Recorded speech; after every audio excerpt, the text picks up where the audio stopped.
Ajudar uma pergunta. Eu uso a aula do Edson. Só que o Edson é considerado de pode ser que foi no trabalho do ano passado, não foi? Foi. Eu comprei esse vídeo por causa desse trabalho. Aí eu imaginei esse trabalho. Aí eu imaginei. Eu trabalho no quarto bimestre. O Edson já estava com o olho na aposentadoria. Ele se aposentou, ele acho que esse aqui ficou guardado um ano, eu acho. Se aposentou nada. Ele tá lá no... Gente, mas ele se aposentou, mas tira dele. Se aposentou no referendo, então, né? Ele falou que ia se aposentar e começar o trabalho, fazer outra coisa. É, então, ele se aposentou, mas tá indo pro trabalho. Ele tá trabalhando lá no Magalhães. Que isso, mano? Caraca, Saiu daqui, né? Ainda bem. Não aguentava mais. Não aguentava ele, a... Nossa, eu esqueci o nome dela. Patrícia? Não, foi ano passado de matemática que eu ia com isso. A Chile. A Chile. Meu Deus. Nossa. E o Kaká vai voltar, né, pessoal? Vocês viram, né? O Kaká vai voltar. Aqui pra gente não, a gente é Vai. técnico.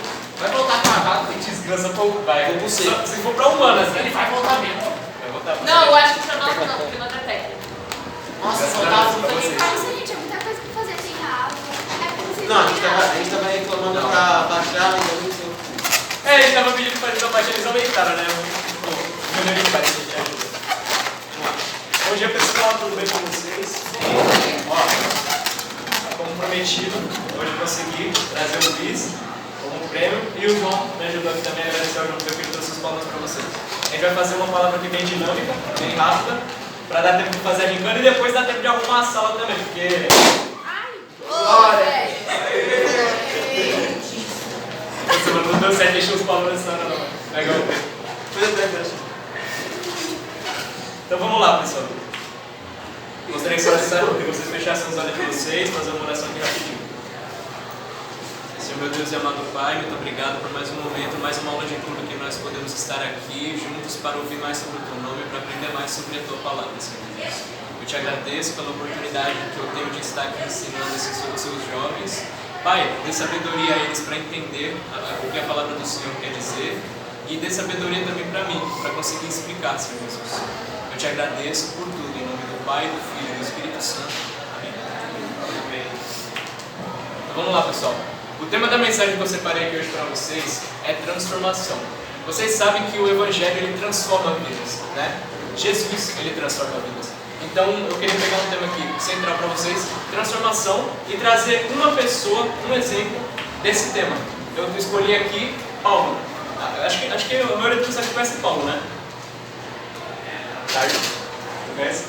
Paulo. Paulo. Esse do comigo.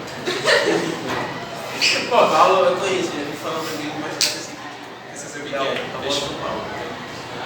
então tu sabe, então tá sabendo até demais, porque é isso. Então, ó, pessoal, Paulo, para quem não sabe, ele era um mestre da lei, ele era um fariseu, ele era um rabino. O que era um rabino? Era um professor que estudava a lei de Moisés. A lei de Moisés era a lei que Deus passou a Moisés, então eles estudavam ali, e era basicamente um grupinho fechado, era uma panelinha de mestres da lei. Paulo era um desses, ele estava estudando para ser um rabino na época que aconteceu as coisas que aconteceu aqui. Hoje. As coisas que aconteceram. Aconteceu o que acontece? Como é que eu vou falar o que aconteceu? Aqui. Pô, mano, eu não acredito que eu abri errado de novo, velho.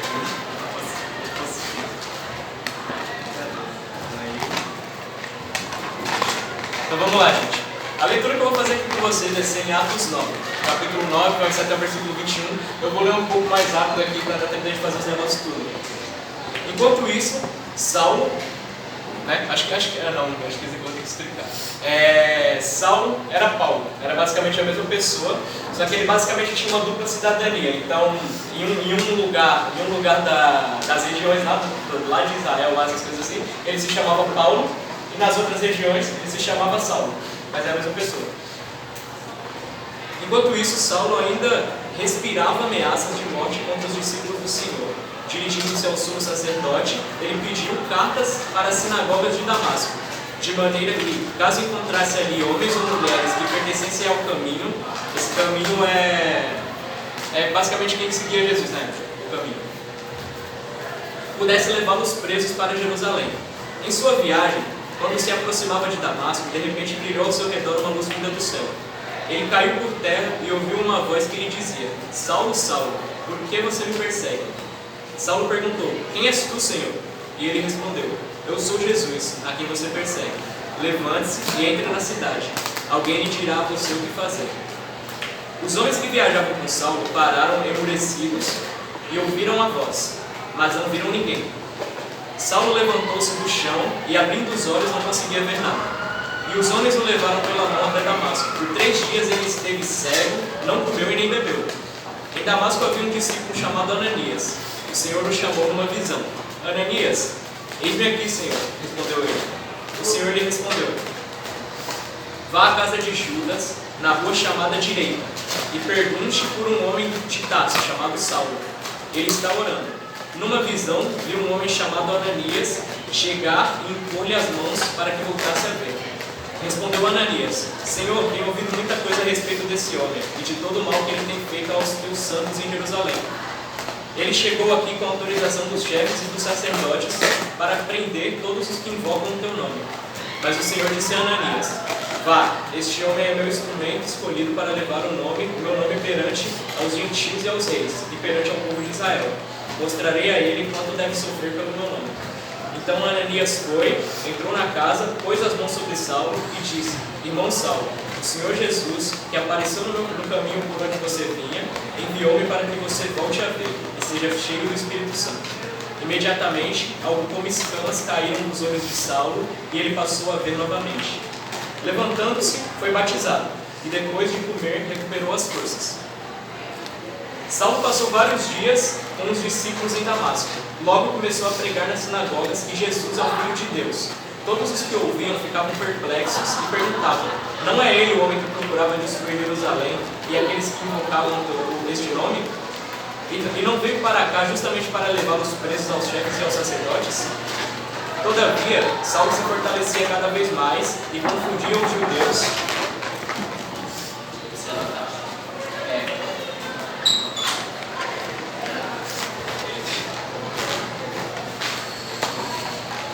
Confundiam os judeus que viviam em Damasco, demonstrando que Jesus é o Cristo.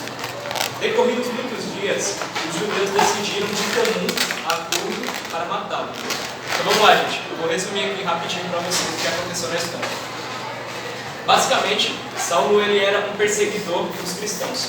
Mas aí muita gente vê isso daí e pensa que Saulo ele era como dizer, um ateu, que era um vilão. Mas na verdade não. Ele ia na igreja, ele conhecia a lei tanto quanto muitas pessoas, sabe? Que eram perseguidores de Cristo na época. Mas ele perseguia as pessoas que seguiam os caminhos que Jesus disse. Porque quando Jesus veio à Terra, tudo que ele ensinou para os seus discípulos, tudo que ele ensinou para os que o seguiam, ia totalmente contra o que a igreja ensinava naquela época, o que o tempo da lei de Moisés ensinava naquela época. Então Paulo perseguia e matava os cristãos. Até que um dia, enquanto ele estava indo a caminho de Damasco para prender e matar mais cristãos, ele teve uma visão, teve uma experiência sobrenatural com Deus, ao qual Jesus chamou ele e disse: Por que você me persegue? Então Saulo caiu por terra e ele ficou cego durante 3 dias. Então ele ficou orando, como vocês leram aqui, né? Como vocês viram eu ler, né? Ele ficou cego e sem comer por 3 dias, ficou em oração. Até que Ananias foi enviado pelo Senhor para que ele recuperasse a visão. Então, quando ele recuperou a visão, ele continuou pregando o Evangelho, agora o verdadeiro Evangelho. Gente, quando você se torna cristão, que é o que eu estava falando para vocês nas últimas pregações, o Evangelho ele exige uma renúncia da sua vida antiga, uma renúncia das suas atitudes e uma mudança total de mente. E é o que aconteceu com Paulo aqui. Essa mudança de Paulo, eu dividi ela em duas partes, pode assim dizer: arrependimento e decisão, ou força para mudar. Vamos lá, a primeira parte eu escrevi aqui: Saulo se arrependeu dos seus atos. Após ter tido uma visão ou uma experiência sobrenatural com o próprio Cristo, Saulo se arrependeu. A prova disso é ele ter feito 3 dias, ter ficado 3 dias sem comer, em oração. Então, cara, ali ele estava tão tava tendo uma briga ali no cérebro dele, falando: cara, eu persegui alguém que eu não acreditava, mas esse próprio alguém veio falando comigo. Então, tipo assim, cara, ele tava tendo uma disputa ali na mente dele, E aí isso começou a gerar um arrependimento no coração de Paulo. A prova disso é que ele ficou 3 dias sem comer, em oração ali, em jejum ali, orando. Buscando sabedoria de Deus para entender o que ele tinha que fazer. Porque ele ouviu a visão, ele ouviu a voz era tão real quanto tudo que ele já tinha visto. Então ele ficou ali 3 dias em jejum e 3 dias em oração, buscando conhecer mais sobre quem era esse Cristo. Né? Para quem não sabe, Paulo chegou até a presenciar a morte de um dos maiores discípulos de Jesus, Estevão. Esse daí veio depois de todos os discípulos que vocês costumavam ver. No caso, Pedro, Tiago, João, ele veio depois. Estevão ele foi apedrejado e durante a morte de Estevão, Paulo estava presente também. Então, cara, Paulo ele sempre estava no meio das pessoas que faziam mal aos cristãos, né? Até que ele tem essa visão com Jesus e ele muda totalmente as suas atitudes. Aí eu coloquei aqui, cara, o segundo ponto, eu estou agilizando aqui para ser bem rápido. Decisão e força para mudar. Saulo sairia agora da sua zona de conforto. Ele era um fariseu e ele se preparava para ser um rabino, aquele que ensina a Torá. A Torá era o livro da lei do Novo. Acho que eu já expliquei isso aí. Saulo perseguiu os apóstolos de Cristo e a igreja de Cristo. Então, cara, quando Saulo ele decidiu mudar de atitudes e se tornar verdadeiramente um cristão, a partir daquilo ele saiu da sua zona de conforto, cara. Então, até o próprio Jesus, quando disse a Ananias, ele disse: vá, este homem é o meu instrumento escolhido por Deus para levar o meu nome perante os gentios e os seus reis e perante o povo de Israel. Mostrarei a ele o quanto deve sofrer pelo meu nome. Então eu deixei anotado aqui, cara. Antes Paulo era o que perseguia, agora ele sairia de o que persegue para o que seria perseguido. E cara, essa mudança exigiu não só muita vontade ou coragem da parte de Paulo, porque não é fácil o cara sair de quem perseguia para ser o perseguido. E se vocês forem ler depois mais pra frente, ele vai estar contando sobre a morte de Paulo aqui, que foi totalmente triste, cara. Foi triste pra caramba. Mas assim, Paulo ele tomou a decisão de sair da sua zona de conforto. Então ele saiu ali de ficar naquele grupinho ali, naquela panelinha que perseguia, que caçava os cristãos, que matava, para ser aquele que ia ser perseguido, aquele que um dia ia ser morto, entendeu? Então eu deixei aqui anotado também. Mas uma grande mudança estava para ocorrer na vida dele. Saulo iria passar de perseguidor para perseguido. E após começar a pregar o verdadeiro evangelho, Deus entraram no senso de matá-lo. Era uma decisão difícil, afinal sair da nossa zona de conforto nunca é fácil. Mas assim como Paulo, Deus também deseja nos usar como instrumentos nas mãos dele. Então, cara, eu queria dizer aqui para vocês, o Evangelho ele exige uma transformação. O que eu estou explicando aqui para vocês, pode ter muita gente aqui que não vai absorver nada. Mas se tiver uma pessoa, no mínimo, pelo menos, que absorva essa mensagem, que entenda, que decida mudar de vida, cara, o meu trabalho já foi feito, entendeu? O meu trabalho aqui é pregar. O meu trabalho é avisar vocês, é alertar vocês. Mas é direito de vocês, escolha de vocês, escutar ou não escutar, seguir ou não seguir. Cara, se você quer ter uma transformação em Cristo, como eu já tinha falado nos últimos dias, é necessário que você tenha esses dois caminhos, arrependimento e mudança de decisão. Mudança de decisão não, decisão e força para mudar. Como você se arrepende? Tome hoje a decisão de se arrepender, pois haverá um dia em que não terá mais tempo. Então, cara, como você se arrepende? Tomando a decisão, cara. Primeiro tem que vir de você essa decisão de se arrepender. Ninguém vai tomar a decisão de se arrepender por você. E uma coisa, Deus ele perdoa, mas o arrependimento tem que ser genuíno, entendeu? É aquele arrependimento que você sente a culpa do que você fez, você sente parte do que você fez, você se arrepende verdadeiramente para não pecar mais. Se você se arrepender verdadeiramente, você não sente mais culpa. Também. Isso é um sinal que você foi perdoado, né? O sinal que você se arrepende é justamente você sentir culpa. O sinal de que você se arrepende, é você sentir a culpa pelo que você fez. Esse é o sinal de que você se arrepende. Tipo, você sente a culpa quando você pede perdão, ou depois você não vai sentir mais culpa. Esse é um sinal de que. Esse é o sinal de que você ficou perdoado. E aí eu anotei aqui também o 2, que é a decisão e força para mudar. Cara, se você quiser ter uma transformação, ser transformado pelo Evangelho, você precisa ter essas duas coisas: arrependimento genuíno e força para mudar. Então eu coloquei aqui, tenha força, peça a Deus força para mudar. O nosso arrependimento deve ser sempre genuíno. Não posso te dizer que será fácil, eu não sou mentiroso. Assim como a caminhada de Paulo foi difícil, assim também é a de todos que carregam o verdadeiro evangelho, amarga e difícil. Mas eu mentiria para você se eu não dissesse que não vale a pena. Então, cara, eu não sou mentiroso e eu não sou, muito menos eu sou hipócrita. Porque tem muita gente que fala, pô, seguir Jesus é fácil. Cara, não é fácil, é difícil. Você vai ser discriminado, você vai ser julgado, você vai ser excluído. E, cara, eu digo isso por experiência própria, já aconteceu comigo várias vezes. Acontece até os dias de hoje, que vocês não só aqui na escola, mas em outros lugares também. Cara, não é fácil. Assim como a vida de Paulo não foi fácil, a nossa também não vai ser. A vida de todos os que carregam o verdadeiro evangelho não é fácil. O evangelho não é para frouxo, cara. O evangelho não é para pessoa fraca. O evangelho é para quem é forte. O evangelho é para quem um dia foi transformado pela graça de Cristo e agora quer mostrar essa graça para os outros. Entendeu? Então, cara, é o que eu disse. Força para mudar. Decisão. Entendeu? Porque não é fácil você sair da sua zona de conforto. Paulo saiu da zona de conforto dele e você vai ter que sair da sua também, alguma hora. Alguma hora você tem que sair da sua zona de conforto. Então, tipo assim, o que é a sua zona de conforto? Seus pecados de estimação. O que é pecados de estimação? Aquilo lá que você comete todo dia, toda hora, você não consegue sair. Seu pecado de estimação, pô, é a mentira, pô, a pornografia, fumar, beber, essas coisas assim, cara, são pecados que você carrega. Então, cara, o evangelho, ele não te deixa viver ali, onde você está confortável. Ele te exige uma mudança de vida, você sair da sua zona de conforto. Assim como Paulo saiu, hoje eu também quero dizer para vocês, se vocês querem ter uma transformação em Cristo, é necessário que vocês saiam da sua zona de conforto. Entendeu? Então, para finalizar aqui, para fechar, a transformação em Cristo, ela é baseada em 3 pilares fundamentais. O arrependimento genuíno, a decisão para mudar e a saída da zona de conforto. Então, o arrependimento, você se arrepende verdadeiramente dos seus pecados. Não aquele arrependimento, ah, Deus me perdoe e amanhã continua fazendo o mesmo pecado. Não, cara, isso não é arrependimento. Isso não é arrependimento. Segundo, decisão e força para mudar. Cara, peça para Deus força. Se você não tem força para largar os seus pecados, se você sente que você não é forte o suficiente, peça a Deus força e Ele vai te dar. Eu sei que Ele vai te dar porque Ele deu para mim. Entendeu? Então, pô, eu não digo aqui, eu não gosto disso, pô, gente que fala uma coisa e vive completamente outra. Não sou fã de pessoas que pregam uma coisa, mas a vida deles falam totalmente ao contrário.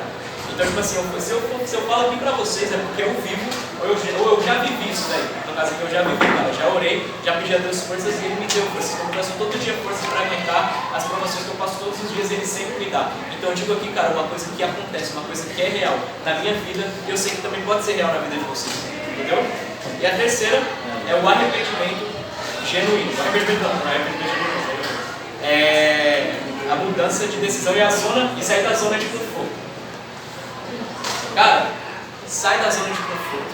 Então, eu sei que não é fácil, eu sei que é difícil, porque, pô, não é fácil você abandonar aquela coisa que você, aquela prática que você vem tendo desde muito tempo, aquela prática que você sabe que é pecaminosa, mas mesmo assim você continua praticando, cara. Então, pô, o que eu convido para vocês hoje, saiam da zona de conforto de vocês, experimentem o Evangelho. Assim como Paulo saiu um dia da sua zona de conforto, e ele disse, considero tudo perda por amor a Cristo. Cara, o cara saiu da zona de conforto dele, que era onde ele estava lá na mesa dele, protegido pela lei de Moisés, e pô, ninguém podia fazer mal para ele, ele era um professor, ele era inteligente e tal, pô, tinha uma família privilegiada lá no meio de Israel, era um fariseu e tal, nome privilegiado, etc. Ele saiu da zona de conforto dele, e o melhor, ele disse que valeu a pena, cara. Ele disse que considera tudo perda, considerava tudo perda por amor a Cristo. Então, tipo assim, por mais que ele tivesse uma vida boa dentro daquele bolinho lá dos fariseus, ele disse que considerava tudo perda por amor a Cristo. Então hoje eu digo pra vocês, eu não vou garantir que vai ser fácil, porque não vai ser. Até o próprio Jesus passou por tentações aqui na terra, porque ele dirá, gente, entendeu? Mas eu posso garantir uma coisa para vocês, isso eu posso garantir com toda certeza. Vale a pena. Vale a pena você largar os seus pecados, vale a pena você se transformar, vale a pena você se arrepender, vale a pena você tomar a decisão de mudar de vida e vale a pena você sair da sua zona de conforto. Vale a pena, entendeu? Eu não vou dizer nada aqui para vocês que seja mentira. Vai contra a minha índole. Eu sou cristão e eu prego o que eu vivo e eu só prego a verdade, entendeu? Então eu não vou pegar aqui para vocês alguma coisa que seja mentira. Por isso que eu disse, não vai ser fácil, mas que vale a pena, vale. Deu pra entender? Alguma pergunta? Nenhuma? Então vamos lá, agora vamos parar todo mundo. Cara, simbora. Vamos lá. Agora tu pega o balão, agora tu pode pegar, toma cuidado pra não estourar. Vou estourar tudo.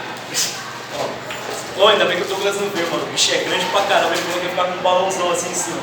Possível, esse cara vai ficar doido. Pega isso aqui, ó. Pega isso aí. Tu não vai participar? Não. Tem certeza? Tem. Pô, eu não sei se eu vou participar porque se eu ganhar vai ser meu segurança, né? Que eu vou levar o bicho pra casa. Então vamos lá, pessoal. Vou passar a mesa aqui um pouco.